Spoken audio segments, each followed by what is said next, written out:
ஜுமாக்கானா என்ன? ஜும்மாக்கானா தெரியலையம்மா. ஜுமாக்கா தெரியலையே. ஜும்மா ஜும்மாக்கா ஜுமாத்தானாவா? ஜுமாக்கா ஒன்றும் தெரியலையே. கேள்விப்பட்டதில்ல, புதுசாக இருக்கு. ஜும்மாக்கானா நான் கேள்விப்பட்டதே இல்லை.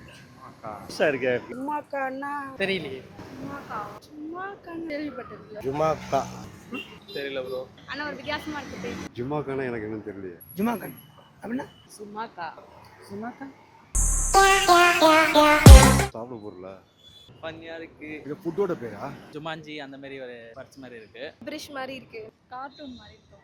Might be something any energetic. படம் நேம் தான் நினைக்கிறேன் அது.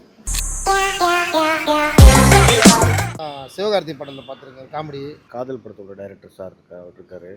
முனிஷ்காந்த் இருக்காப்ல. பீஸ்ட்ல நடிச்சிருக்காரு. அதான் காதல் படம் எடுத்தவர் தானே, பாலாஜி சக்திவேல். இவர் முனிஷ்காந்த். எல்லாம் தெரிஞ்ச ஃபேஸா தான் இருக்கு. காமெடி த்ரில்லரா இருக்கும்னு நினைக்கிறேன். குட் நைட் படத்தில் இந்த ஆக்டர் நடிச்சப்ப அப்படி. முனிஷ்காந்த் இவர் நல்லா தெரியும். இவர் இருந்தா ஓரளவுக்கு படத்தோட ஒரு கொஞ்சம் வேல்யூ இருக்குன்னு தெரியும்.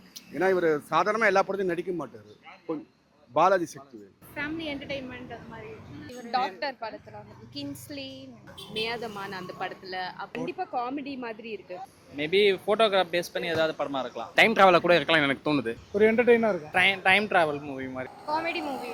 வித்தியாசமா இருக்கும்னு தோணுது படம். காமெடி படம் காமெடி படம் ஃபேமிலியா பாக்குற மாதிரி இருக்கு. மாயாஜால படம் மாதிரி தெரியுது. டைம் டிராவல் ஃபோட்டோகிராஃப் சம்மந்தப்பட்ட படமாக இருக்குது. காமெடி எல்லாமே இவங்க வரும்போது நல்லா தான் இருக்கும், ஹிட்டாக தான் இருக்கும். கேமராவில் ஏதாச்சும் போய் மாட்டிக்கிட்டு அந்த மாதிரி